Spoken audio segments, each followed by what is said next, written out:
नमस्कार साथियों, स्वागत है आपका इस YouTube channel Sarvan GS classes में।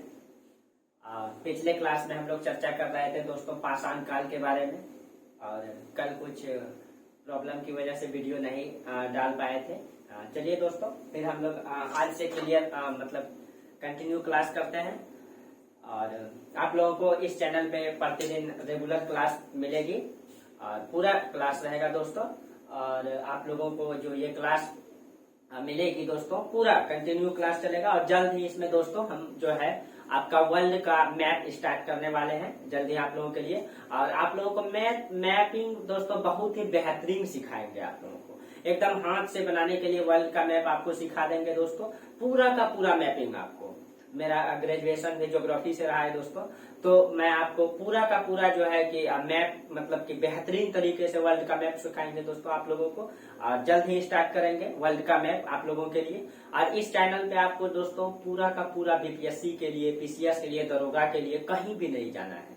चलिए आप लोग बस कंटिन्यू क्लास करते रहिए दोस्तों, ईमानदारी पूर्वक क्लास करते रहिए। और बहुत सारे दोस्त ऐसे हैं जो मतलब भरोसा नहीं करते दोस्तों। आप लोग जो रियल स्टूडेंट होंगे, जो रियल हमारे दोस्त होंगे, जो रियल छात्र, जो सीरियस होंगे, वो हमारे लंबे वीडियो को देखेंगे। क्योंकि दोस्तों आप मतलब कि जिस एग्जाम की तैयारी कर रहे हैं उसमें कोई फैक्ट की जरूरत नहीं है दोस्तों। सबसे बड़ा चीज है इसमें कॉन्सेप्ट की जरूरत है। इसीलिए कॉन्सेप्ट वाइज आपको पढ़ना है। इस यूट्यूब चैनल में प्रतिदिन क्लास कीजिए, डेली क्लास कीजिए, पूरा का पूरा सिलेबस कवर कराएंगे दोस्तों। एकदम बिल्कुल फ्री क्लास चलेगा दोस्तों। सारा सिलेबस आप लोग मतलब टेलीग्राम ग्रुप में जुड़ भी गए हैं बहुत सारे लोग, बहुत सारे नहीं जुड़े हैं तो आप लोग जुड़िए धीरे धीरे। उसमें सारा पीडीएफ मिलता ही है, तो आप लोगों को पीडीएफ से ही पता चल जाता होगा। और एक बात दोस्तों, अगर कोई दोस्त मैथ का क्लास करना चाहते हैं तो मैथ के लिए दोस्तों मैं जहाँ भागलपुर में पढ़ाता हूँ, तो वहाँ पे मेरे साथ ही जो सर पढ़ाते हैं वो मैथ वाला के नाम से, मैथ वाला के नाम से दोस्तों इस चैनल पे आप लोग जुड़ जाएं और इस चैनल को मतलब कि ज्वाइन कर लें आप लोग मैथ वाला में। इसमें भी दोस्तों आप लोगों को पूरा फ्री क्लास मैथ, रीजनिंग पूरा दोस्तों, और एडवांस भी इसमें आपको पढ़ाया जाएगा। ये हम लोग साथ में ही है दोस्तों, किसी अन्य चैनल का प्रचार नहीं है ये दोस्तों, हम लोग साथ में ही है। तो हम लोगों ने सोचा है कि इसमें पूरा का इस चैनल पे आपको पूरा मैथ और रीजनिंग की क्लास मिलेगा पूरा, और एडवांस मैथ भी, और बेहतरीन क्लास है दोस्तों, कमी नहीं है इसमें। जिस तरह से आप मेरा क्लास पढ़ रहे हैं, देख रहे हैं दोस्तों, एकदम कहीं भी ना कॉन्सेप्ट में कमी मिलेगी, ना आपको फैक्ट में कमी मिलेगी। उसी तरह ये मैथ वाला दोस्तों, ये हमारे साथ है, हमारे दोस्त हैं भागलपुर में ही, साथ में हम लोग पढ़ाते हैं। ये इसमें हम भी आएंगे दोस्तों, इसमें हम भी आएंगे। हम लोगों ने सोचा है कि आप लोगों को पूरा बेहतरीन क्लास फ्री में मैथ, रीजनिंग प्लस में सरवन जीएस क्लासेस में आपको जीएस पूरा सब्जेक्ट कवर कराया जाएगा। जो भी दोस्त एसएससी के लिए, सीजीएल के लिए, जिनको भी और अन्य कॉम्पिटेटिव एग्जाम के लिए मैथ, रीजनिंग चाहिए, वो मैथ वाला से जुड़ जाए। इसमें हम भी आएंगे दोस्तों, और ये हमारे में भी सर आएंगे। तो आप लोग जो है, हम लोगों ने सोच लिया है कि आप लोगों को पूरा का पूरा फ्री क्लास, सारा क्लास करवाना है, और बेहतरीन क्लास। आप क्लास करके देखें दोस्तों, तब आप लोग भरोसा करेंगे। ठीक है दोस्तों, तो जिनको भी मैथ क्लास करना है तो मैथ वाला में जुड़ जाए, वो हम इसमें डिस्क्रिप्शन में लिंक दे देंगे दोस्तों। और आप जीएस क्लास, इसमें टोटल बेहतरीन क्लास रहेगा दोस्तों, कहीं भी ना कॉन्सेप्ट में ना फैक्ट में कमी रहेगी। चलिए आप लोग क्लास करके देखिए। हाँ दोस्तों, जो सीरियस कैंडिडेट होंगे वो हमारा वीडियो पूरा देखेंगे। यहाँ आजकल क्या होता है दोस्तों, 5 मिनट का हंसी मजाक वाला वीडियो ज्यादा पसंद करते हैं लोग, लेकिन कॉन्सेप्ट नहीं सीखना चाहते। उससे आपका बीपीएससी नहीं होगा दोस्तों। पीटी किसी तरह निकाल सकते हैं, लेकिन मेंस नहीं निकलेगी। इसीलिए आप लोगों को मैं बता देना चाहता हूँ कि आप लोग कंटिन्यू क्लास कीजिए, रेगुलर क्लास कीजिए, लंबा क्लास कीजिए, ईमानदारी पूर्वक। जो सीरियस कैंडिडेट होंगे वो हमारा क्लास को कंटिन्यू करेंगे। बाकी तो 10 मिनट, 5 मिनट हंसी मजाक का बहुत सारा चैनल हो दोस्तों। ठीक है, तो चलिए मैं ईमानदारी पूर्वक पढ़ाता हूँ दोस्तों।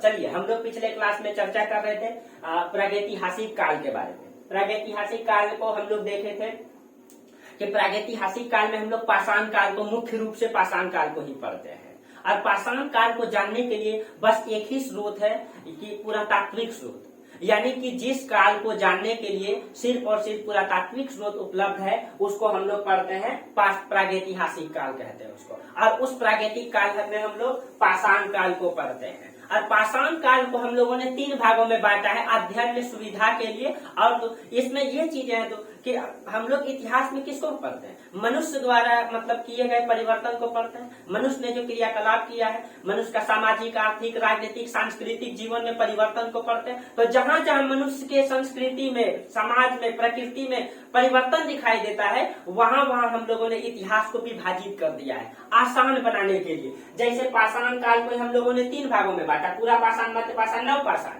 तो इसमें और पूरा पाषाण को भी 3 भागों में बांटा, निम्न पूरा पाषाण, मध्य पूरा पाषाण, उच्च पूरा पाषाण। तो इस तरीके से हम लोगों ने क्यों डिवाइड किया, तो हम लोग पिछले क्लास में ये देखे थे, निम्न पूरा पाषाण काल के बारे में चर्चा किए थे। इसमें मनुष्य अधिक बौद्धिक नहीं था, इसमें मनुष्य अधिक बौद्धिक नहीं था, इसमें मनुष्य कम बौद्धिक था, इसीलिए वो बड़ा बड़ा पत्थर का इस्तेमाल करता था, बड़ा पत्थर का इस्तेमाल करता था। जैसे ये बड़ा पत्थर होता था तो डायरेक्ट उस समय शुरुआती चरण में मनुष्य जब जंगली भागों से मैदानी भागों में आया था, तो उस समय मनुष्य जो है नदी किनारे और पहाड़ों में रहते थे। तो उनका मुख्य भोजन मतलब कि मुख्य आधार मतलब कि जीने का आधार ही था सिर्फ और सिर्फ भोजन करना। तो वो जो है नरभक्षी थे, कच्चा मांस खाते थे, क्योंकि आग का आविष्कार अभी वो लोग नहीं किए थे। तो वो लोग गुफाओं में रहते थे, नदी किनारे रहते थे और जो है कच्चा मांस खाते थे, बड़े बड़े पत्थर का इस्तेमाल करते थे क्योंकि वो बौद्धिक नहीं थे। लेकिन जैसे जैसे वो बौद्धिक होते जाएंगे, वो पत्थर को तोड़ करके टुकड़ा टुकड़ा में छोटा छोटा पत्थर का इस्तेमाल करेंगे। तो हम लोग वहां से संस्कृति यानी कि उन लोगों ने चेंजिंग लाया। इसीलिए हम लोगों ने भी इतिहास में चेंजिंग मतलब विभाजित कर देते हैं आसान बनाने के लिए। मनुष्य ने यहाँ इस चीजों का उपयोग किया या इस चीजों का उपयोग किया। जैसे नव पाषाण काल में मनुष्य ने आग का आविष्कार कर लिया है, लेकिन हम लोग देखेंगे उच्च पूरा पाषाण काल में मनुष्य ने आग की खोज कर लिया है, लेकिन उपयोग करना नहीं जाना है वो अभी। तो इन सब चीजें, इसीलिए हम लोगों ने इतिहास को डिवाइड कर दिया है कि आसान बनाने के लिए पढ़ने में। और हम लोग चर्चा कर रहे थे निम्न पूरा पाषाण काल को। निम्न पूरा पाषाण काल में हम लोग देखे थे कि निम्न पूरा पाषाण काल में मतलब कि वही मतलब स्थल दिखाई देते हैं जहाँ पे कि नदी हो और वहाँ पर्वत हो, क्योंकि मनुष्य पर्वत में मतलब पहाड़ी गुफाओं में रहते थे और नदी में पानी पीते थे, वो कच्चा मांस खाते थे, नरभक्षी थे। तो ये हम लोग देखे थे। और इसका बहुत सारा स्थल के बारे में आपको ये बताए थे कि निम्न पूरा पाषाण काल में मनुष्य ने जो है निम्न पूरा पाषाण काल की जो खोज किया है, ये रॉबर्ट ब्रूस फुट ने किया है। रॉबर्ट ब्रूस फुट ने 1863 ईस्वी में यहाँ तमिलनाडु के पलवरम में खुदाई करवाया। जब इनको पलवरम में खुदाई करवाया इन्होंने, तो यहाँ से इनको हैंड एक्स मिला 1863 में। हैंड एक्स का मतलब होता है हस्त कुठार यानी कुल्हाड़ी। उस समय मनुष्य क्या करते थे, देखिए थोड़ा सा इसमें समझ लीजिए कि क्या क्या होता है।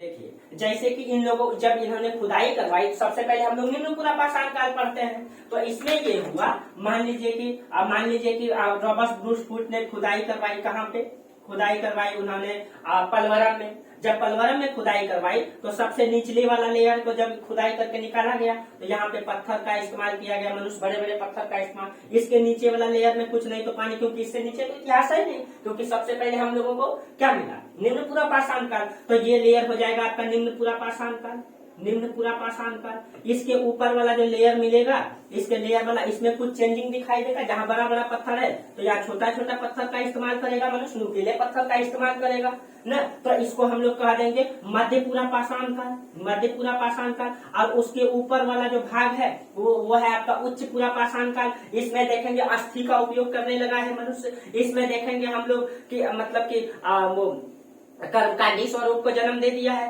तो मतलब कि ये जो यहाँ चित्रकारी का प्रमाण मिलता है, यानी कि चेंजिंग आया है। तो ये चीजें कहाँ मिलेगा, तो निचले लेयर के बाद मध्य पाषाण काल, उसके बाद उच्च पूरा पाषाण काल में मिलता है। उसके बाद हम लोग पढ़ते हैं मध्य पाषाण काल, नव पाषाण काल। तो इस तरह तो सबसे निचले वाले लेयर में इनको निम्न पूरा पाषाण काल में यहाँ से जो इनको जब मिला है, तो इस समय जो मनुष्य इस्तेमाल करता था पत्थर का, जैसे ये बड़ा पत्थर है तो मनुष्य क्या करते थे, इस बड़ा पत्थर को तोड़ करके, जब ये तोड़ता था तो चारों तरफ से टुकड़ा निकलता था, उसमें छोटा टुकड़ा बड़ा टुकड़ा सब निकलता था। तो मनुष्य उस समय बौद्धिक नहीं था, इसीलिए वो क्या करते, उनको लगता था कि बड़ा पत्थर से ज्यादा शिकार होता है, इसीलिए वो टूटा हुआ भाग जो है, जो बड़ा भाग होता था, उसी को तोड़ करके वो शिकार करने के लिए इस्तेमाल करता था। और जब बड़ा भाग को तोड़ता था तो उसी को हम लोग कोर कहते हैं दोस्तों।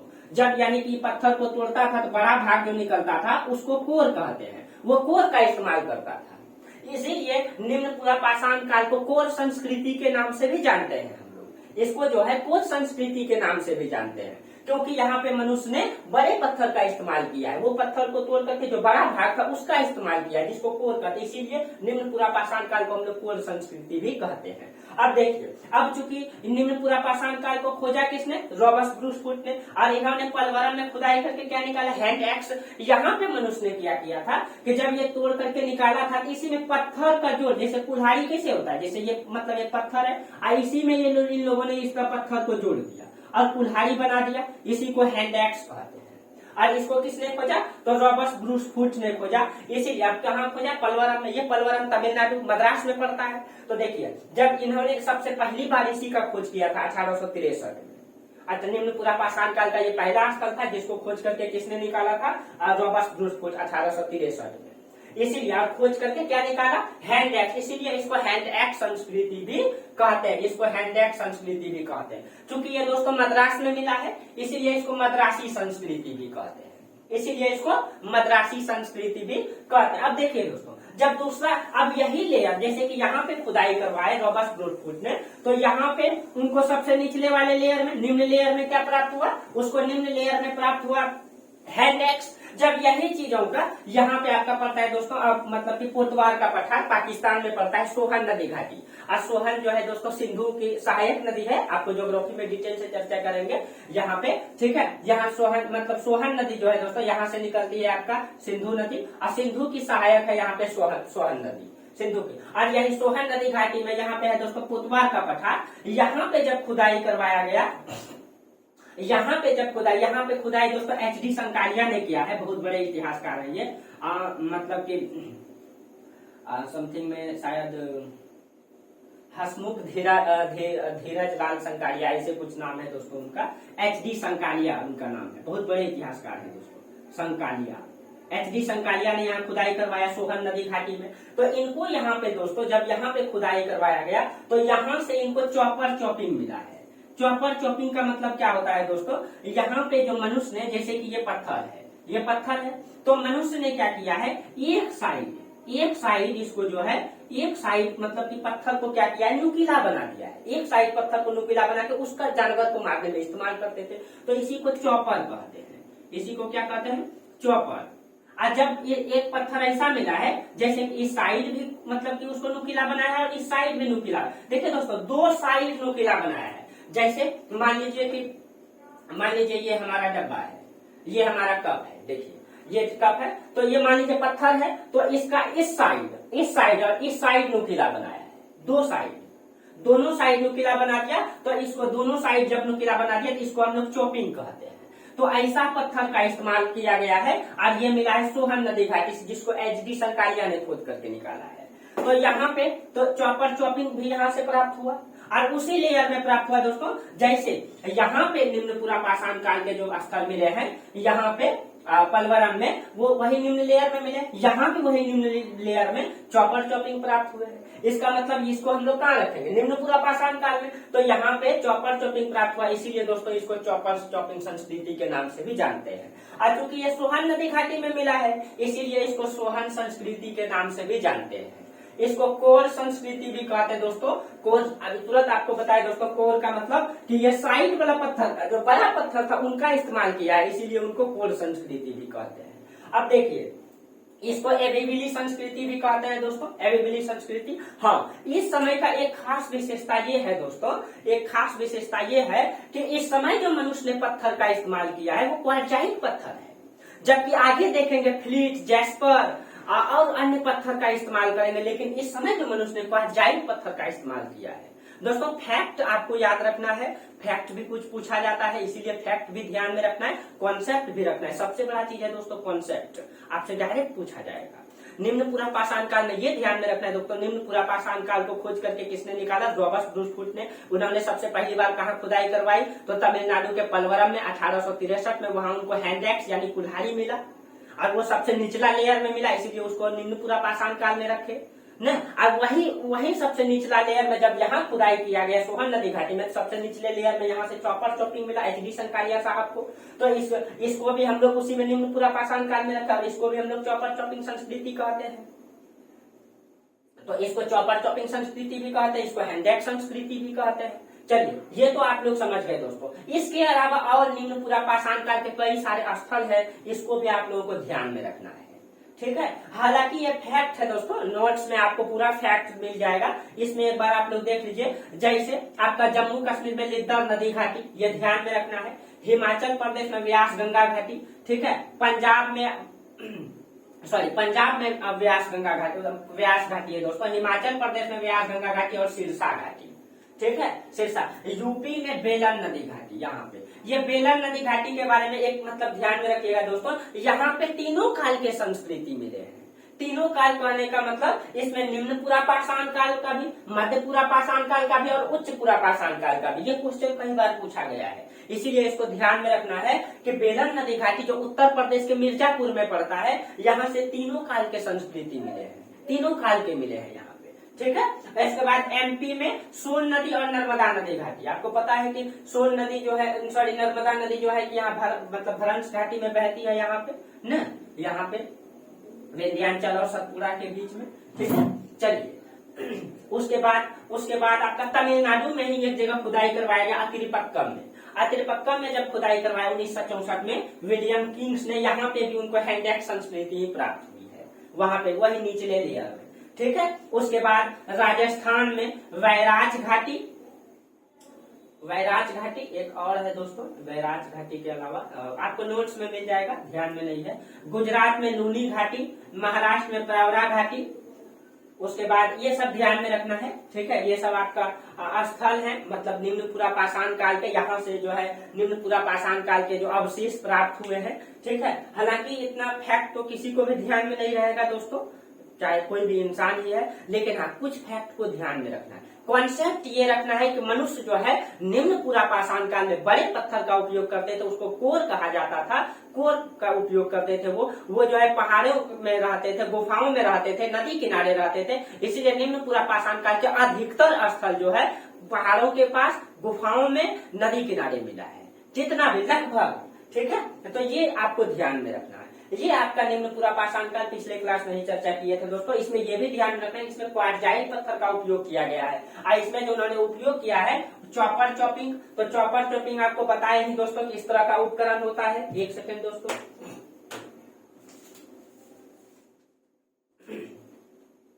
चलिए, चॉपर चॉपिंग। उसके बाद इसमें जो है हैंड एक्स यानी कुल्हाड़ी दोस्तों, अभी आपको बताए। इसमें पेबल का इस्तेमाल किया गया, इसमें खुरचनी, स्क्रैपर। खुरचनी क्या होता था दोस्तों, जैसे ये पत्थर है, मान लीजिए ये पत्थर है, तो ये पत्थर को दो भागों में रहता था और इस तरह से ये मतलब कि दो तरह से नुकीला बना हुआ रहता था, इस तरह से। इसको खुरचनी के रूप में इस्तेमाल करता था, जानवर को हो सकता है कि छीलने के लिए वो लोग इस्तेमाल करता होगा, ऐसा खुरचनी है ये, ठीक है। इस तरह से इस्तेमाल, जो कि दो तरफ धार है इसका, दो तरफ का मतलब कि इस तरह से दो बार धार है एक ही साइड में, इसको खुरचनी कहा गया है। खुरचनी का भी इस्तेमाल किया गया है निम्न पूरा पाषाण काल में, ठीक है। ये तो आपका निम्न पूरा पाषाण काल था दोस्तों। अब हम लोग इसके बाद कौन सा पढ़ेंगे, मध्य पूरा पाषाण काल पढ़ेंगे ना। आप लोग को देखिए दोस्तों, फैक्ट जो मतलब ये जो डेट है ना, तिथि, ठीक है, तिथि चेंज होते रहता है। कैसे चेंज होते रहता है, जैसे मान लीजिए HD शंकरिया साहब ने यहाँ पे खुदाई करवा, यहाँ से रामापिथेकस और शिवापिथेकस दो मतलब कि प्रमाण मिले हैं, ये निम्न पूरा पाषाण काल के हैं। ये लगभग मतलब कि 20 से 25 लाख BC पुराना है, ठीक है। यहाँ पे दो मानव, एक की खोपड़िया मिली है, दो मानव की खोपड़िया, एक महिला की एक पुरुष की है यहाँ से, ठीक है। और ये 20 से 25 लाख पुराना है। भारत में जो सबसे ये जो पलवरम वाला हैंड एक्स है, ये लगभग 5 से 6 लाख BC पुराना है, 5 से 6 लाख। महाराष्ट्र में जो मिला है दोस्तों, ये बोरी नामक स्थान पे, यहाँ पे एक स्थान है महाराष्ट्र में बोरी। यहाँ पे जब खुदाई किया गया है तो यहाँ पे अभी रिसर्च ही चल रहा है, लेकिन बताया जा रहा है कि वो लगभग 14 लाख BC पुराना है। अभी तक दोस्तों हम लोग जो निम्न पूरा पाषाण काल पढ़ते हैं, ये पलवरम के आधार पे जो 5 से 6 लाख BC पुराना है। लेकिन अगर ये साबित हो जाता है दोस्तों बोरी वाला, तब तो हम लोग निम्न पूरा पाषाण काल 14 लाख BC पुराना पढ़ेंगे, क्योंकि ये तो पाकिस्तान में है, ये तो हिंदुस्तान, तो हम लोग पढ़ेंगे। मतलब अगर ये साबित हो जाएगा तो हम लोग बोरी को पढ़ेंगे, जो कि मतलब कि सबसे पुराना है, इसका मतलब ये। यहाँ से जो है होमोसेपियंस मानव पाया गया है, होमोसेपियंस मानव का प्रमाण मिला है यहाँ से, ठीक है। जो मनुष्य का सबसे निकटतम पूर्वज है दोस्तों, आपको मनुष्य की मानव की उत्पत्ति में बताए थे, ठीक है। इसके नीचे जो श्रीलंका है दोस्तों, श्रीलंका में भी आपका होमोसेपियंस मानव का प्रमाण मिला है, जो सबसे नवीनतम है, लगभग 30,000 BC पुराना है, ये 30,000 BC पुराना, सबसे नवीनतम है ये। ठीक है, तो ये तो आपका निम्न पूरा पाषाण काल था दोस्तों। देखिए तो पाषाण काल का मतलब पत्थर का इस्तेमाल कर रहे थे मनुष्य। ठीक है, इतिहास में हम उसी को पढ़ते हैं जिस मनुष्य के द्वारा इस्तेमाल में लाए गए चीजों को। मनुष्य ने इतिहास में जो जो क्रियाकलाप किए उसी को हम लोग इतिहास में संरक्षित करके पढ़ते हैं। चलिए अब हम लोग पढ़ेंगे दोस्तों मध्य पूरा पाषाण काल ना। चलिए देखेंगे मध्य पूरा पाषाण काल और निम्न पूरा पाषाण काल में क्या अंतर है। कॉन्सेप्ट जानना है दोस्तों, एकदम फैक्ट नहीं रटना है, कुछ भी रटाना नहीं है दोस्तों। आप भरोसा कीजिए, आपको इतिहास में इतना बेहतरीन बना देंगे। ठीक है, आप सिर्फ कंटिन्यू मेरा क्लास कीजिए। ठीक है, इतिहास जो है कुछ भी रटने का चीज नहीं दोस्तों, एकदम जेहन में उतार देंगे आपको इतिहास का। बस आप खाली मैप ठीक तरीके से कर लीजिए। ठीक है, मैप ठीक तरीके से कर लीजिए, मेहनत कीजिए दोस्तों, सीरियस पढ़िए। ठीक है, बीपीएससी कहीं नहीं छूटेगा, ना पीसीएस को अगर आप दीजिएगा तो। चलिए अब देखिए थोड़ा सा फैक्ट का चर्चा कर देते हैं दोस्तों, कभी कभी फैक्ट जानना चाहिए। ठीक है, बीच बीच में आपको इस तरह का फैक्ट चर्चा करते रहेंगे दोस्तों, एग्जाम से संबंधित, एग्जाम से रिलेटेड फैक्ट जो है उसका चर्चा करते रहेंगे। देखिए तो हम लोग अब क्या पढ़ेंगे, मध्य पूरा पाषाण काल। ठीक है, अब पाषाण काल को हम लोग प्रागैतिहासिक काल में पढ़ते हैं। ये जो प्रागैतिहासिक काल है दोस्तों, यानी जो ये प्रागैतिहास जो है, तो इसमें हम लोग इसके लिए सिर्फ और सिर्फ क्या आर्कियोलॉजिकल स्रोत, यानी कि आपका जो है कि पुरातात्विक स्रोत है, पुरातात्विक स्रोत है, पुरातात्विक स्रोत है ना, इसके लिए सिर्फ और सिर्फ पुरातात्विक स्रोत प्राप्त होता है, उसी को तो हम लोग प्रागैतिहासिक काल में रखते हैं। ठीक है, तो देखिए प्रागैतिहास काल का प्रथम जो शब्द का उपयोग किया था दोस्तों। ठीक है, एक सेकेंड दोस्तों, हाँ डेनियल विल्सन ने किया था। प्रागैतिहास का सर्वप्रथम जो इसका इस नाम का उपयोग किया था डेनियल विल्सन, डेनियल विल्सन ने किया है, विल्सन, डेनियल विल्सन ने। ध्यान में रखना, ये सब फैक्ट है दोस्तों, कभी पूछ सकता है एग्जाम में। ठीक है, डेनियल विल्सन। प्रागैतिहास का जो मुख्यालय है दोस्तों ये भारत में, यानी कि जितना भी मतलब कि प्रागैतिहास काल से संबंधित जो स्रोत निकलता है उसका रिसर्च करने के लिए कहा जाता है, उनको कहाँ से कंट्रोल किया जाता है। इसका मुख्यालय जो है प्रागैतिहास का, ठीक है, इसका जो मुख्यालय है, इसका मुख्यालय महाराष्ट्र के जो है, महाराष्ट्र के नागपुर में है। इसका मुख्यालय महाराष्ट्र के नागपुर में। ये सब फैक्ट है, थोड़ा सा ध्यान में रखना है, नागपुर में है। अब देखिए चूंकि इसको जानने के लिए सिर्फ और सिर्फ हम लोगों के पास पुरातात्विक स्रोत उपलब्ध है, पुरातात्विक स्रोत उपलब्ध है, तो ये पुरातात्विक मतलब कि स्रोत का खोज कब से हुआ। खोज हम लोग जानते हैं अंग्रेजों ने इतिहास को, हमारे देश का इतिहास को पढ़ने का प्रयास किया, क्योंकि वो हमारे देश को बेहतर जानना चाहते थे, शोषण करना चाहते थे अधिक से अधिक, हालांकि वो कुछ और बताते हैं। तो ये जो पुरातात्विक स्रोत का जो खोज है दोस्तों, ये 1860 में किया गया था। किसके द्वारा, तो कनिंघम महोदय के द्वारा, कनिंघम महोदय के द्वारा 1860 ने। भारत पुरातत्व तत्व का जनक भी कहा जाता है दोस्तों कनिंघम को न। 1860 में कनिंघम ने खोजा। अब देखिए पुरातत्व को, अब 1860 से लेकर के 1960 के बीच, इन दोनों इसके बीच में 100 साल है। तो भारत में 100 साल के इस पुरातत्व के 100 साल की उपलब्धि माना जाता है दोस्तों 1960। ठीक है, 100 साल की उपलब्धि माना जाता है, 100 साल की उपलब्धि माना जाता है। ठीक है, इस पुरातत्व का 100 साल की उपलब्धि 1960 में माना जाता है। ठीक है, एक इतिहासकार है दोस्तों, इस 100 साल को उन्होंने 3 भागों में बांटा है। ठीक है, वो इतिहासकार है आपका संकालिया, एच.डी. संकालिया ने, एच.डी. संकालिया ने इस 100 साल की उपलब्धि को 3 भागों में बांटा है। इसमें उन्होंने 1860 से 1902, 1902 से 1944 और 1944 से 1960 रखा है दोस्तों। इसको 3 भागों में बांटे हैं ये एच.डी. संकालिया महोदय। ठीक है, इसको इस 100 साल की उपलब्धि को 3 भागों में बांटे हैं।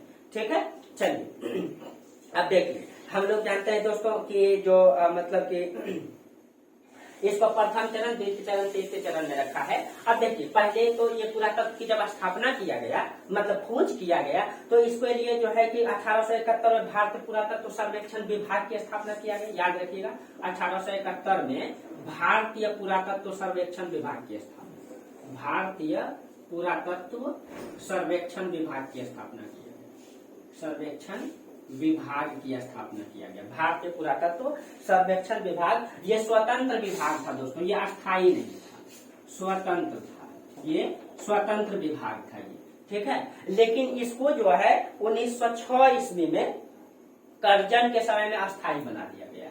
1906 ईस्वी में लॉर्ड कर्जन जब वाइसराय बने थे, ठीक है, तो उन्होंने इसको क्या कर दिया, भारतीय पुरातत्व को अस्थायी विभाग बना दिया। भारतीय पुरातत्व सर्वेक्षण विभाग को अस्थायी, स्वतंत्र से इसको अस्थायी बना दिया गया, ठीक है दोस्तों। चलिए ये अस्थायी बना दिया गया। उसके बाद अब देखिए थोड़ा सा ये भी चर्चा करते हैं। मान लीजिए कि पुरातत्व में जो हम लोगों को जो प्रमाण मिलता है, मान लीजिए कि हम खुदाई करवाए, निम्न पुरा पाषाण काल के हैंड एक्स मिला, तो उसको जानने के लिए क्या क्या आधार है। मान लीजिए कि हमने खुदाई करवाई, ठीक है, हमने इतिहास का रिसर्च करना है, हमने खुदाई करवाई। अब सबसे निचले वाला लेयर जो मुझे मिला, अब यहाँ इसके नीचे तो पानी होगा, यहाँ पे मिल गया निम्न पुरा पाषाण काल, निम्न पुरा पाषाण काल, पुरा पाषाण काल, ठीक है। अब यहाँ पे मान लीजिए कि हमको जो है यहाँ से हड्डी मिल गया, मान लीजिए यहाँ पे मिला नहीं है दोस्तों, उदाहरण दे रहा हूँ, हड्डी मिल गई, ठीक है। यहाँ से मान लीजिए पत्थर मिल गया, तो इसके बारे में हम आयु का अनुमान कैसे लगाते हैं, आयु की गणना कैसे करते हैं। तो इस पुरातत्व को जानने के लिए 3 विधि होता है दोस्तों।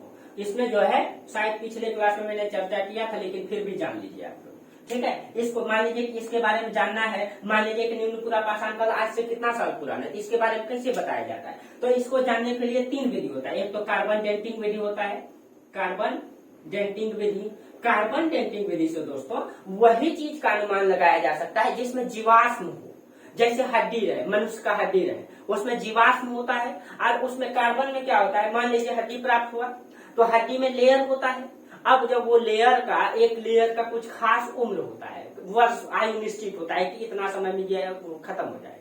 तो अब उसमें जब उसको रिसर्च किया जाता है तो उसका एक लेयर मान लीजिए खत्म हो गया, मान लीजिए एक लेयर का 100 साल है, 2 लेयर का 200 साल, अगर वो 2 लेयर उसका समाप्त हो गया है, उस झड़ गया है, ठीक है, तो अब उसको माना जाएगा वो 200 साल पुराना था। अगर उसका 5 लेयर झड़ गया है, 500 साल पुराना था। इसी तरह उसका गणना किया जाता है कार्बन डेटिंग विधि द्वारा। अगर कोई पत्थर प्रमाण में मिलता है दोस्तों तो उसको यूरेनियम डेटिंग विधि द्वारा, इसको कार्बन 14 विधि भी कहते हैं दोस्तों, इसको यूरेनियम डेटिंग विधि के द्वारा, यूरेनियम डेटिंग विधि के द्वारा इसका पता लगाया जाता है, डेटिंग विधि के द्वारा। अगर कोई पत्थर मिल जाता है या उस प्रकार का मिलता है तो उसको यूरेनियम डेटिंग विधि के द्वारा पता लगाया जाता है। एक और विधि होती है दोस्तों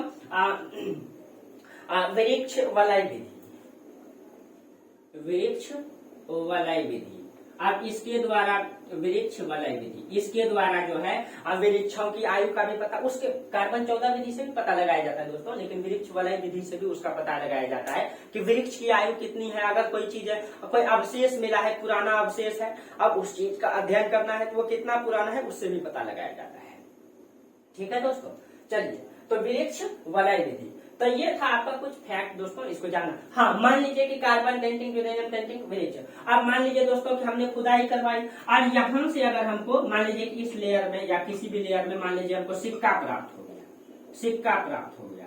अगर यहाँ से सिक्का प्राप्त हो गया दोस्तों तो हम इसका अध्ययन करेंगे, बताएंगे कितना पुराना है, क्या है, किसका है, नहीं है। तो सिक्कों का अध्ययन को जो है न्यूमिस्मेटिक्स कहा जाता है, न्यूमिस्मेटिक्स कहा जाता है, मैटिक्स।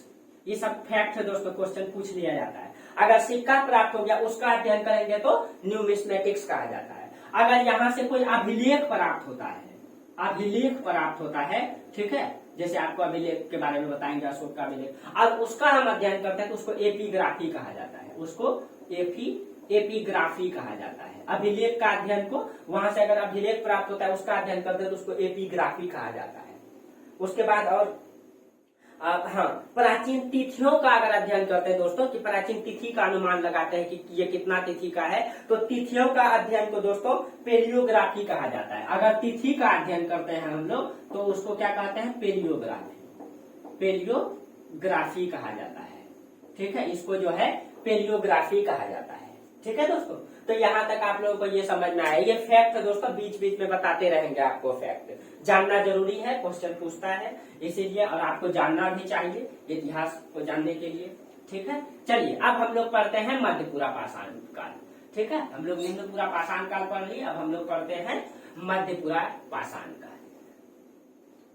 इसकी क्या विशेषता है दोस्तों, यहाँ पे मनुष्य ने क्या खोजा, ठीक है, यहाँ के पे मनुष्य ने जो है कि क्या चेंजिंग लाया जो इसको हम लोग विभाजित किए, ठीक है, क्या संस्कृति में चेंजिंग आया, तो इसमें चेंजिंग आया दोस्तों, ठीक है। अब देखिए, तो सबसे पहले तो दोस्तों जो मध्यपुरा पाषाण काल के स्थल हैं, इसके जो स्थल है, ठीक है, इनका जो स्थल है, जहां जहां निम्नपुरा पाषाण काल का स्थल है, वहां वहां मध्यपुरा पाषाण काल का भी स्थल लगभग पाया गया है वहां पे। इसलिए दोस्तों इसको अलग से स्थल नहीं पढ़ना है, इसमें देखना है कि इसमें ये जानना है, इसमें हम लोगों को ये कॉन्सेप्ट समझना है कि इसमें क्या चेंजिंग आया। स्थल तो दोस्तों जहां निम्नपुरा पाषाण काल का स्थल है वही मध्य पाषाण काल का। जैसे मान लीजिए कि ये हम दक्षिण भारत बना दिए फटाक से, मान लीजिए ये मतलब तमिलनाडु है, यहाँ हम खुदाई किए, तो यहाँ जब हम खुदाई किए तो इस तरह से देखिए, ये मान लीजिए कि सबसे निचले वाला लेयर है आपका निम्नपुरा पाषाण काल,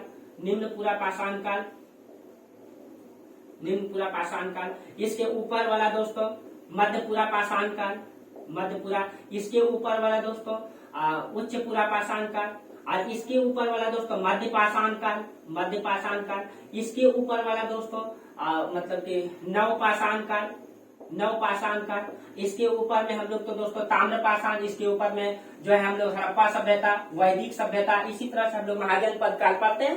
तो चलिए उसको नहीं, अब देखिए वो सब बाद में समझेंगे दोस्तों, पहले नीचे। और मान लीजिए कि मैंने तमिलनाडु में खुदाई करवाया, और यहाँ पे जो है सबसे निचले वाला लेयर में अभी आपको पता है इंडेक्स प्राप्त हो गया। अब यहीं पे जब खुदाई किए, इसके ऊपर वाला लेयर में मतलब कि पूरा पाषाण काल में, ये ऊपर वाला लेयर में, यानी इसको मध्यपुरा पाषाण काल में रखेंगे, तो इस लेयर में जो है यहाँ पे कुछ और मिल गया। तो इसमें जो मिला, अब तमिलनाडु में ही आपको निम्नपुरा पाषाण काल का भी मिल गया, तमिलनाडु में ही आपको मतलब कि मध्यपुरा पाषाण काल का भी मिल गया, हो सकता है यहाँ पे उच्चपुरा पाषाण काल का भी मिल जाए। जैसे दोस्तों एक जगह बताया आपको, जैसे कि बेलन नदी घाटी है आपका मिर्जापुर में, वहां से आपको निम्नपुरा पाषाण काल के भी मिले हैं, मध्यपुरा पाषाण काल के मिले, उच्चपुरा पाषाण काल के भी मिले हैं। वहीं से एक ही जगह से तीनों लेयर पे जो है वहां का प्रमाण मिला है, ठीक है। तो इस तरीके से, तो मतलब कि इसका मतलब यह है कि मध्यपुरा पाषाण काल में मनुष्य वहीं पे रहा, जहां थे वो वहीं रहे, लेकिन उन्होंने अपने कल्चर में, अपनी मतलब दिनचर्या में परिवर्तन लाया। क्या परिवर्तन लाया दोस्तों अपनी दिनचर्या में, चलिए उसको हम लोग देखते हैं।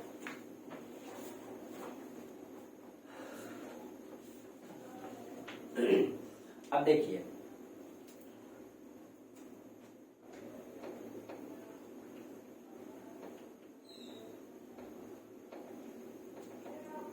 यहाँ पे मनुष्य ने जो सबसे बड़ा चेंजिंग लाया है दोस्तों, मनुष्य जब बौद्धिक होता गया, देखिए पहले पत्थर का इस्तेमाल किए हैं मनुष्य, धीरे धीरे देखेंगे मनुष्य छोटा पत्थर का इस्तेमाल करेंगे जैसे जैसे बौद्धिक होते हैं।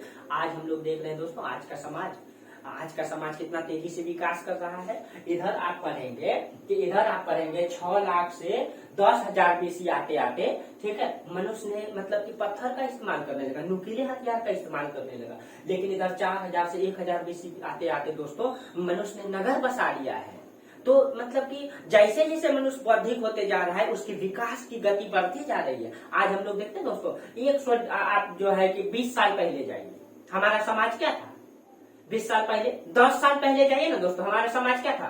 मतलब किसी के पास ये जो मैं जो आपको एक मतलब कि निर्जीव कैमरा के सामने बोल रहा हूँ, ये रिकॉर्ड करके आपके पास भेज दे रहा है। ये तो दोस्तों 2000 मतलब कि ये 14 में आया, लगभग 4G आपका, और ये जो है कि अचानक अभी देखते दोस्तों 6 साल नहीं हुआ है, अब देखिए हम लोग कहाँ से कहाँ पहुंच गए। 5G, और कोई देश 6G लॉन्च कर दिया है, बहुत सारे देश। भारत के प्रधानमंत्री ये 5G लॉन्च कर दिए लगभग 11 शहर में न। तो उसी तरीके से हम लोगों की जैसे जैसे हम लोग बौद्धिक होते जा रहे हैं, आज हम लोग दोस्तों चांद पे पहुंच गए। ये जैसे जैसे बौद्धिक होते जा रहे हैं, विकास का क्रम हम लोगों का तेजी होते जा रहा है।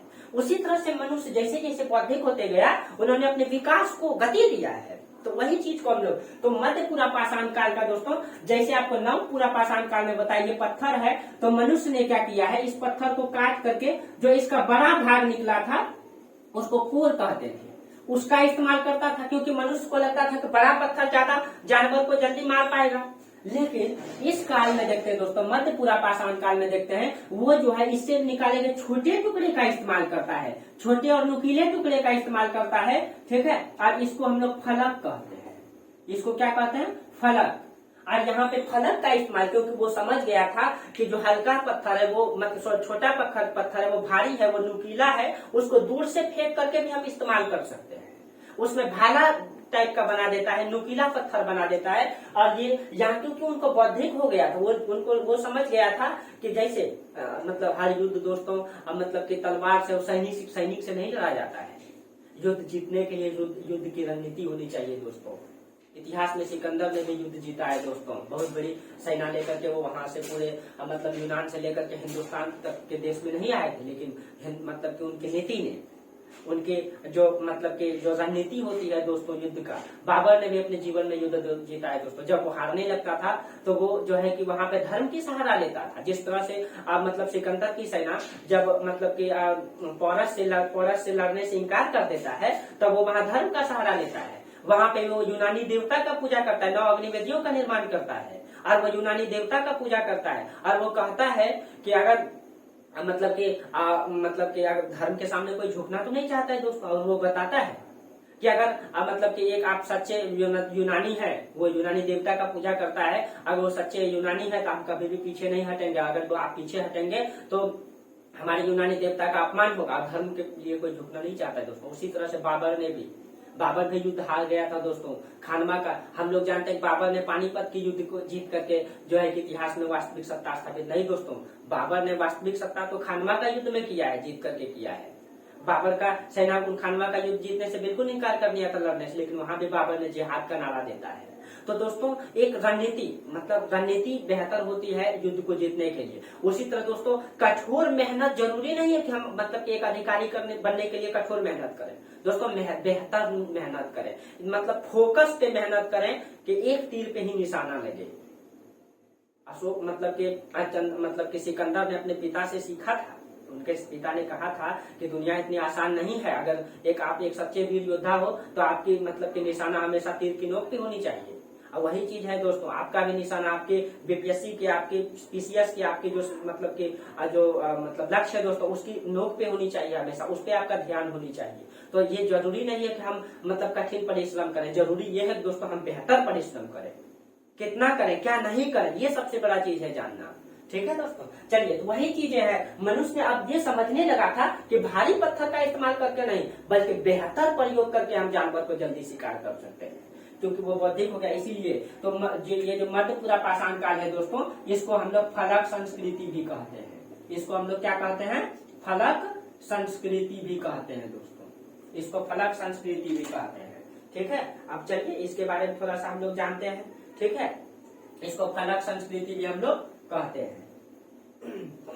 अब देखिए मध्यपुरा पाषाण, अब यहाँ पे जो है मनुष्य ने यहाँ पे किस किस चीज का मतलब इस्तेमाल किया। एक तो यहाँ पे फलक का इस्तेमाल किया, दूसरा यहाँ पे बटिकास्म, यहाँ पे बटिकास्म का उपयोग किया है यहाँ पे। उसके बाद यहाँ पे मनुष्य ने खुरचनी जो उस समय भी उपयोग किया था, खुरचनी के बारे में आपको बताया भी दोस्तों, खुरचनी का उपयोग किया है। उसके बाद यहाँ पे हाँ एक चीज यहाँ नया दिखाई देता है दोस्तों, ब्लेड का। जो पत्थर होता था दोस्तों, यहाँ पे तो अधिक उपयोग नहीं है, ब्लेड का अधिक उपयोग उच्च पुरा पाषाण काल में है, लेकिन मनुष्य ने यहाँ पे ब्लेड का उपयोग करने लगा था। ब्लेड क्या है दोस्तों, जैसे मान लीजिए ये पत्थर है, तो पत्थर को उन्होंने क्या किया है, जैसे ब्लेड का आपका दोनों साइड धार होता है ना, उसी तरह से इन्होंने क्या किया, इस ब्लेड इस पत्थर का चारों तरफ धारदार बना दिया है। हो सकता है दोस्तों उनका मानना होगा कि मतलब कि हम इस पत्थर को फेंकेंगे तो किधर से भी जानवर को लगेगा तो वो घायल हो जाएगा, इसीलिए ऐसा बनाया होगा। तो यहाँ पे ब्लेड का इस्तेमाल दिखाई देता है, ब्लेड का। इस तरह से लंबा पत्थर है, इसको उन्होंने चारों तरफ से इस तरह से धारदार बना दिया है। तो यहाँ पे ब्लेड दिखाई देता है। ठीक है, ब्लेड दिखाई देता है। तो यहाँ पे फलक संस्कृति इसको कहते हैं, क्योंकि फलक का इस्तेमाल किया, बटिकास्म का, खुरचनी का, ब्लेड का किया है। ठीक है, अब तो यहाँ पे ब्लेड का तो कम इस्तेमाल दिखाई देता है, लेकिन आगे हाँ यहाँ पे आपका जो जैसे आपको बताया दोस्तों निम्न पुरा पाषाण काल में यहाँ पे क्वार्टजाइट पत्थर का इस्तेमाल किया है, क्वार्टजाइट पत्थर का इस्तेमाल किया है। लेकिन मध्य पाषाण काल में यहाँ पे फ्लिंट का इस्तेमाल किया है, फ्लिंट जेस्पर का इस्तेमाल किया है, जेस्पर का इस्तेमाल किया है। यहाँ फ्लिंट, जेस्पर, चर्ट, कैल्सीडोनी,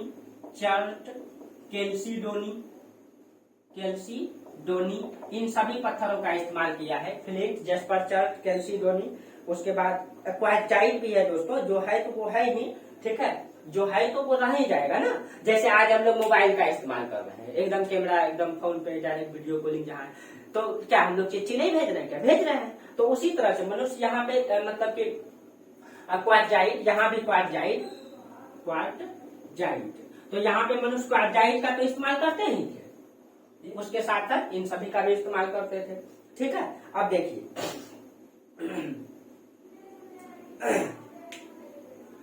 तो आपको बता दिए दोस्तों, इसको फलक संस्कृति भी कहते हैं। अब देखिए इसमें और क्या अंतर है। हाँ, इस काल का जो सबसे ज्यादा प्रमाण है दोस्तों, इसमें जो सबसे बेहतर प्रमाण देता है मतलब मध्यपुरा पाषाण काल का, ठीक है। तो इसको थोड़ा सा समझ लीजिए, मध्यपुरा पाषाण काल का सबसे बेहतर प्रमाण कौन देता है, सबसे बेहतर। जैसे आप पूरा मैप नहीं बनाएंगे दोस्तों भारत का, थोड़ा दक्षिण भारत का ही बना देते हैं। ये आपका दक्षिण भारत है, ये आपका दक्षिण भारत है, ठीक है। ये आपका महाराष्ट्र है, ये आपका महाराष्ट्र है। महाराष्ट्र में कई स्थान मिला है जो कि इस मध्य मतलब कि मध्यपुरा पाषाण काल का बेहतर मतलब उदाहरण देता है। यहाँ पे जो है दोस्तों, यहाँ पे चिरकी, नेवासा यहाँ का स्थान है दोस्तों, चिरकी, जहाँ पे खुदाई करवाया गया है। महाराष्ट्र में जिस स्थान पे खुदाई करवाया गया है वो है आपका चिरकी, यहीं पे है आपका नेवासा, यहीं पे है आपका, हाँ यहाँ पे जो है दोस्तों भदने, पतने और भदने, ये बहुत इंपॉर्टेंट स्थल है दोस्तों, यहाँ पे पतने और भदने, ठीक है। और यहाँ पे एक स्थान है बोरी। बोरी के बारे में तो आपको बताए दोस्तों, यहाँ से जो प्रमाण मिला है लगभग 14 लाख बीसी है, ठीक है, लाख बीसी है। अगर ये साबित हो जाएगा तो हम लोग जो भारत में पाषाण काल के बारे में पढ़ेंगे वो 14 लाख बीसी पढ़ेंगे, जो अभी तक हम लोग 5 लाख बीसी पढ़ते हैं, ठीक है। ये स्थान है दोस्तों यहाँ का, ठीक है। अब देखिए ये इस काल का जो स्पष्ट प्रमाण है ये चिरकी देता है। चिरकी नाम का जो स्थान है, यहाँ मध्यपुरा पाषाण काल का स्पष्ट प्रमाण दिखाई देता है, यहाँ से चिरकी नामक स्थान से। आपसे क्वेश्चन अगर पूछ सकता है ऐसा तो आप इसका, हाँ तो आपको पहले ही बता दिए थे दोस्तों, जो यहाँ पे उत्तर प्रदेश में बेलन घाटी है दोस्तों, बेलन घाटी, वो तो तीनों का प्रमाण देता है। यहाँ पे बेलन घाटी आपको ध्यान में रखना है, ठीक है। बेलन घाटी जो मिर्जापुर में है, ठीक है, जो कि उच्चपुरा पाषाण काल, मध्यपुरा पाषाण काल और निम्नपुरा पाषाण काल, तीनों का उदाहरण है, ठीक है दोस्तों।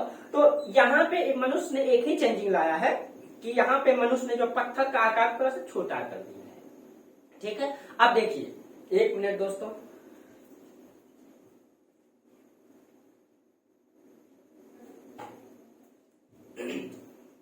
चलिए हम लोग जो है कि आज जो है उच्चपुरा पाषाण काल को भी पढ़ ही लेते हैं दोस्तों, उच्चपुरा पाषाण काल को ही पढ़ ही लेते हैं, ठीक है। आज इसको उच्चपुरा पाषाण काल को खत्म कर लेते हैं, फिर कल से हम लोग मध्य पाषाण काल को पढ़ेंगे। जहां समझ में नहीं आया दोस्तों कमेंट जरूर कीजिएगा, ठीक है। और जहां थोड़ा सा आप लोगों की सपोर्ट की जरूरत है दोस्तों, इसमें सारा आपको सिलेबस जल्दी ही कवर करवाएंगे, मतलब कि जल्दी ही आपके लिए ज्योग्राफी लाएंगे, फिर पॉलिटी लाएंगे, वर्ल्ड मैप बेहतर तरीके से बताएंगे बनाने के लिए। और एक आप लोग खाली सीरियस तरीके से जहां भी है बैठ करके प्रतिदिन नोट्स बनाए। आपको प्रतिदिन नोट्स मिल जाता है, प्रतिदिन नोट्स बनाए, रिजल्ट कोई नहीं रुकेगा।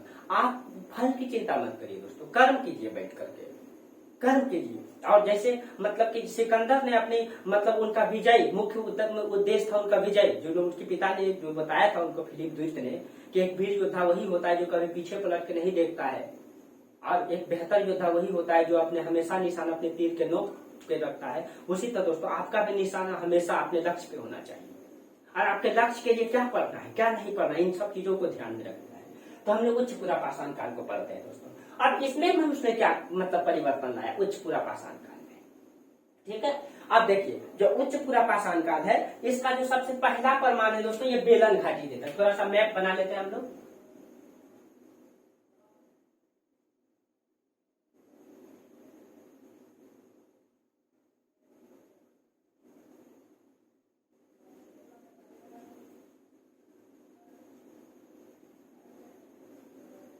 फटाफट जैसे तैसे मैप बना लेते हैं दोस्तों, एग्जैक्ट तो नहीं बनाएंगे क्योंकि टाइम फिर लग जाता है, ठीक है। समझ जाइएगा आप लोग, ये भारत का मैप है, ठीक है। हाँ तो ये देखिए हम लोग पढ़ रहे हैं उच्चपुरा पाषाण काल, ये उच्चपुरा पाषाण काल।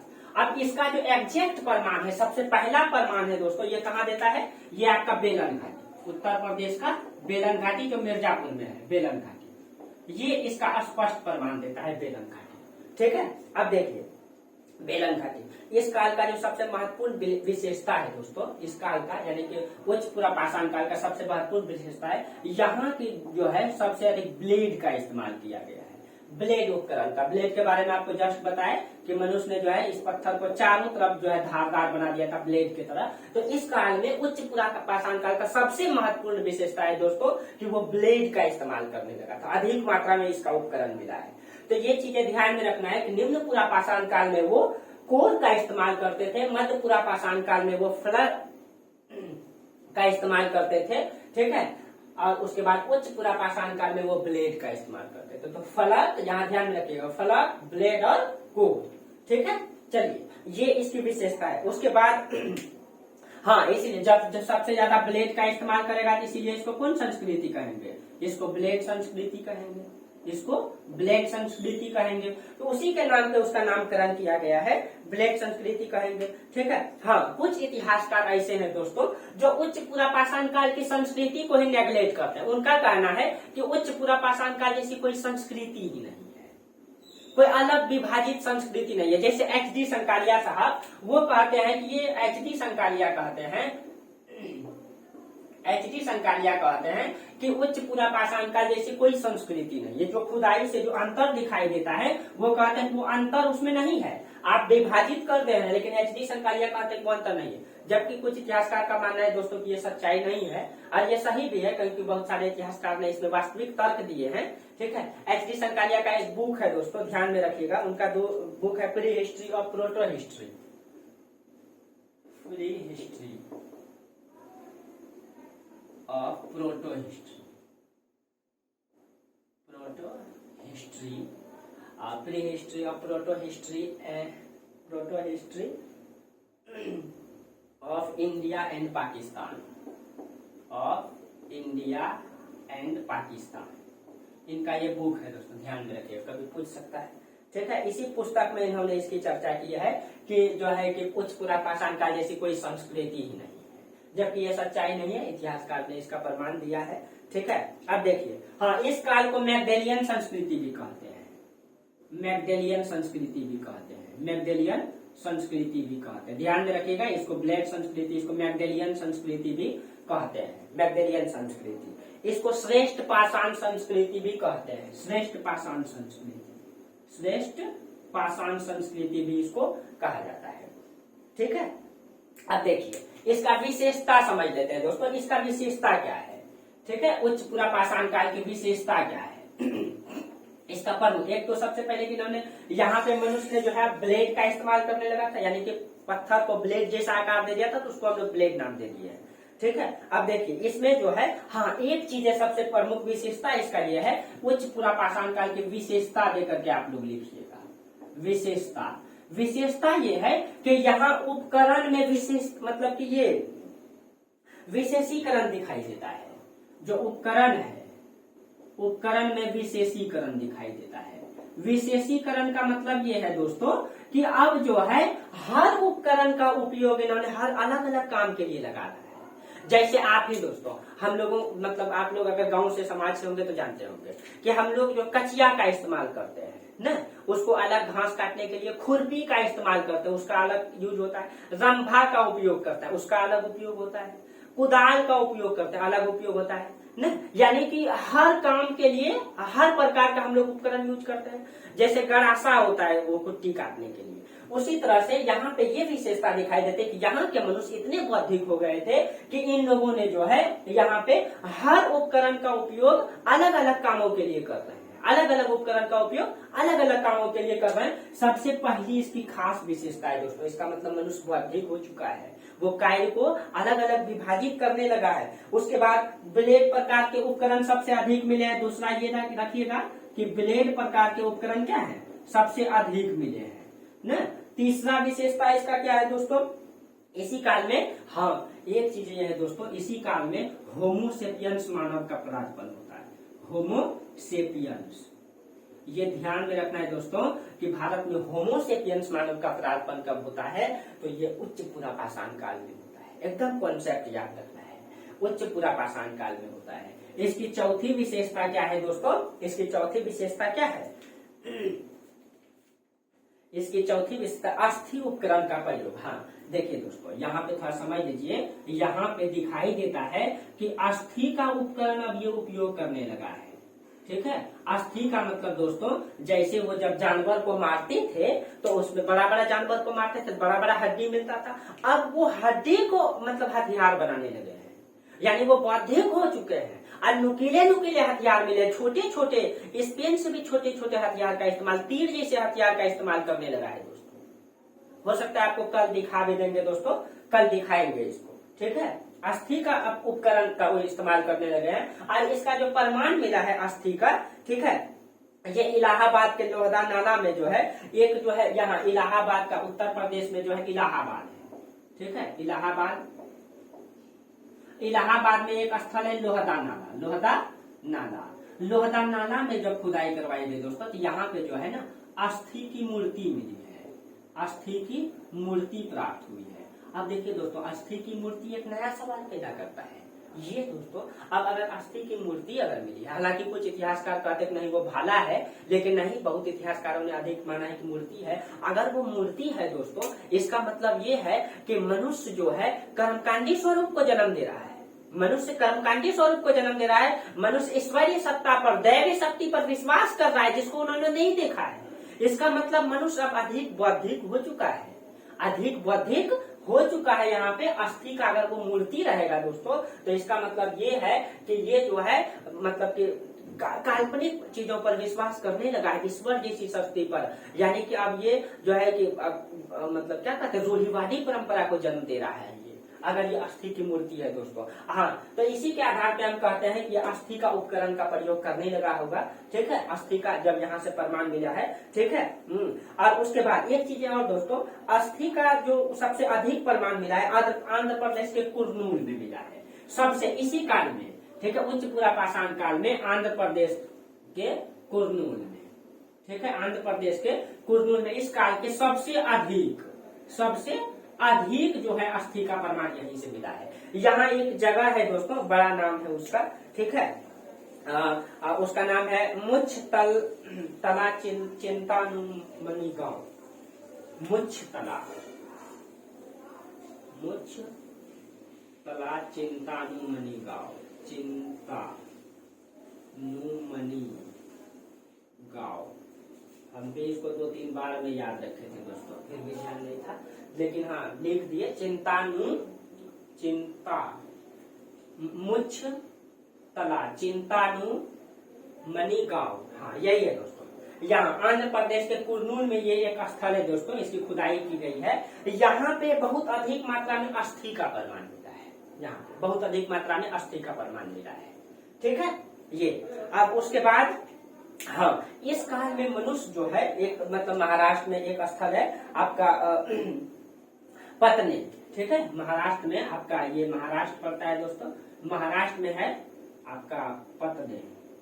ठीक है, यहाँ पे एक शुतुरमुर्ग के अंडा का जो खोखला होता है, शुतुरमुर्ग का अंडा बड़ा होता है, सबसे बड़ा एक मतलब कोशी के वो है, अब मतलब के तो सबसे बड़ा अंडा होता है वो, और उसमें उसके खोखले पर जो है चित्रकारी का प्रमाण मिला है, चित्रकारी का प्रमाण मिला है। किसमें, तो शुतुरमुर्ग के अंडे के खोखले में, शुतुरमुर्ग के खोखले के अंडे के खोखले में जो है, इसमें यहाँ ये पतले से मिला है। इसका मतलब है मनुष्य चित्रकारी करने लगा है, चित्रकारी। हालांकि इसका कुछ और रीजन है दोस्तों, मनुष्य चित्रकारी क्यों करता था उसको आगे चर्चा कर देंगे।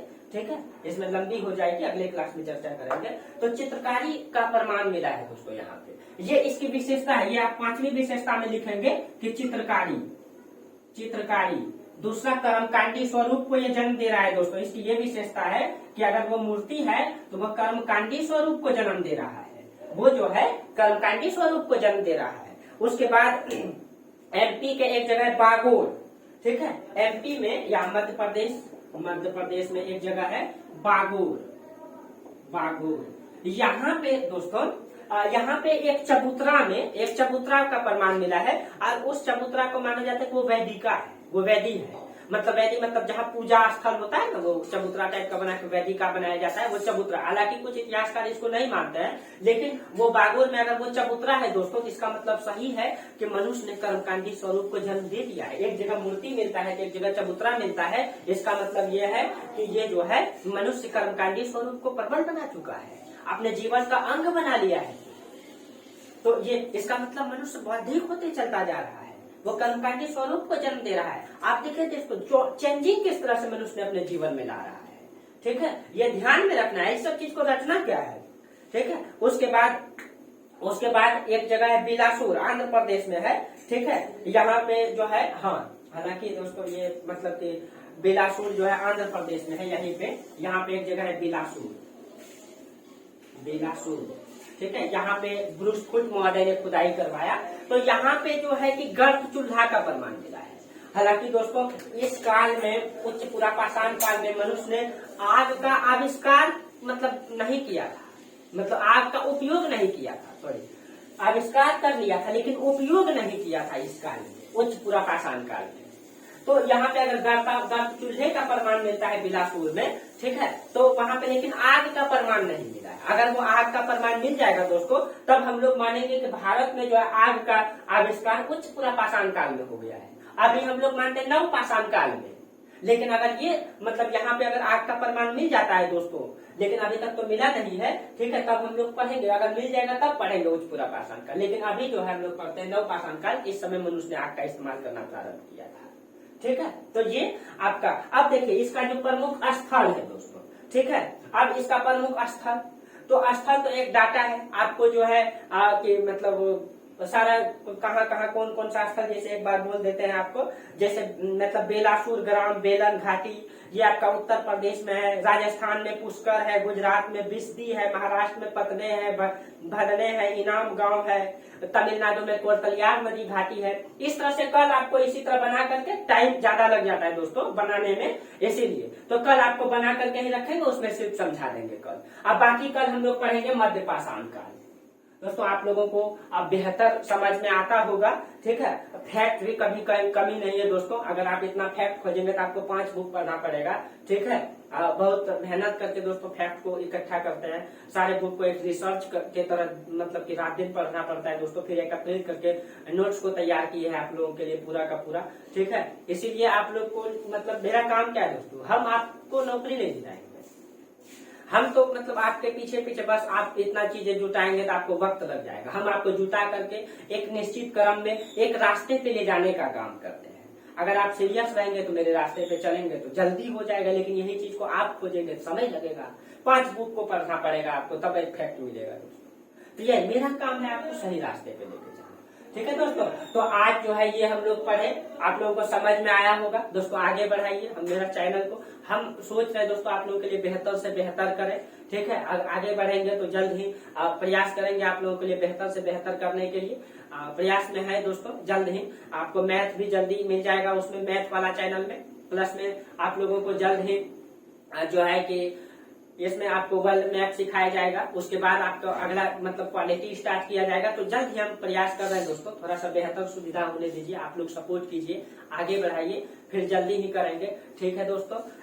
थैंक यू दोस्तों, फिर हम लोग अगले क्लास में चर्चा करते हैं। धन्यवाद।